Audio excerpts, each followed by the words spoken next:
رب العالمین والصلاة والسلام علی رسولہ الکریم اما بعد رب اشرح لی صدری ویسر لی امری واحلل عقدۃ من لسانی یفقہوا قولی رب زدنی علما۔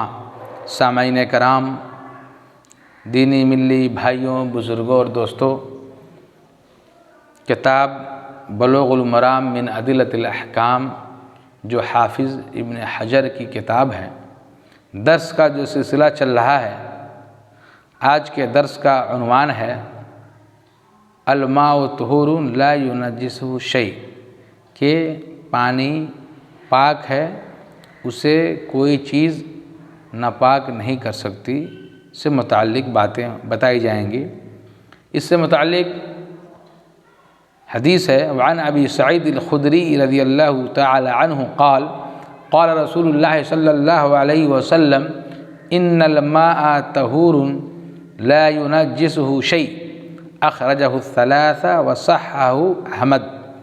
حضرت ابو سعید الخدری رضی اللہ تعالی عنہ سے روایت ہے کہ رسول اللہ صلی اللہ علیہ وسلم نے فرمایا، پانی پاک ہے، اسے کوئی چیز ناپاک نہیں کرتی۔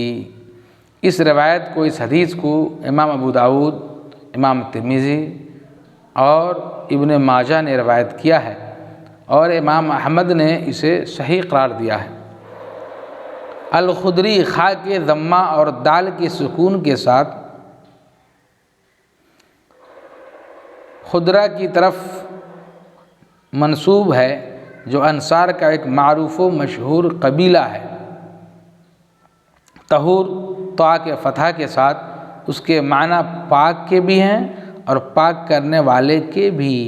لا ینجسہ میں ینجسہ تنجیس سے ہے، جس کے معنی ہے کہ کوئی چیز اسے نجس یعنی ناپاک نہیں کرتی۔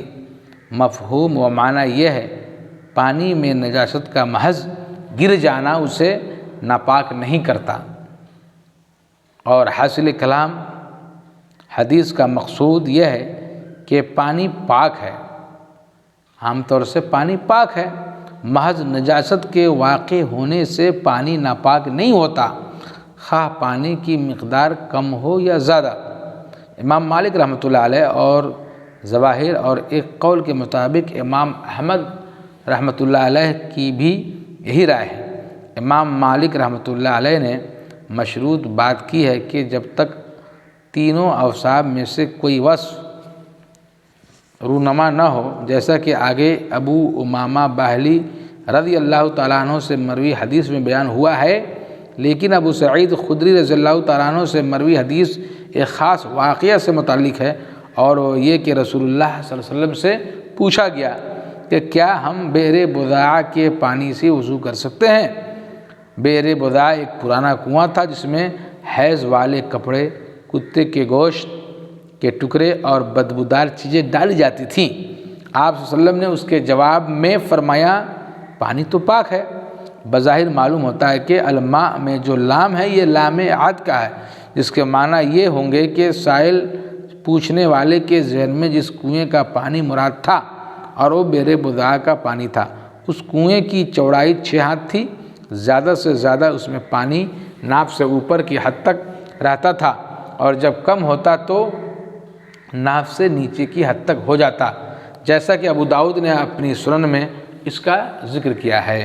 یہ حدیث اس بات پر دلالت کرتی ہے کہ جب پانی اتنی زیادہ مقدار میں ہو تو محض گندگی کے گرنے سے ناپاک نہیں ہوتا۔ اس کا یہ مطلب نہیں کہ مطلق پانی میں نجاست گرنے سے وہ ناپاک نہیں ہوتا۔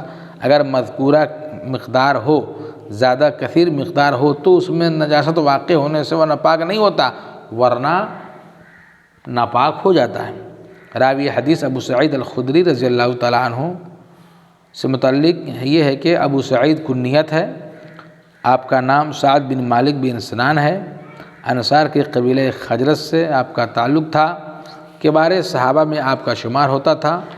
خدرہ ایک انصاری قبیلہ ہے جس کی طرف نسبت کرتے ہوئے آپ کو خدری کہا جاتا ہے۔ تقریباً 86 برس کی طویل عمر پا کر سن 74 ہجری میں آپ انتقال کر گئے۔ آپ سے بھی بکثرت حدیث مروی ہے۔ وعن ابی امامۃ الباہلی رضی اللہ تعالی عنہ قال قال رسول اللہ صلی اللہ علیہ وسلم ان الماء لا ينجسه شيء الا ما غلب على ريحه وطعمه ولونه۔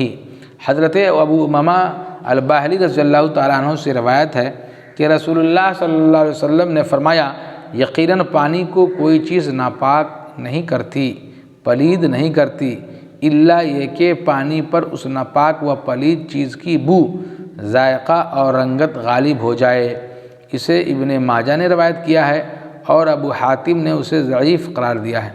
بہقی میں الفاظ حدیث اس طرح ہیں، پانی پاک ہے اور پاک کرنے والا بھی ہے، یعنی طاہر بھی ہے اور مطہر بھی ہے، بجز اس کے وہ ناپاک پانی میں گرنے والی چیز پانی کی بو، ذائقہ اور رنگت کو تبدیل کر دے۔ لا ینجسہ تنجیس سے ہے، محض نجاست کا پانی میں گر جانا اسے ناپاک نہیں بتاتا۔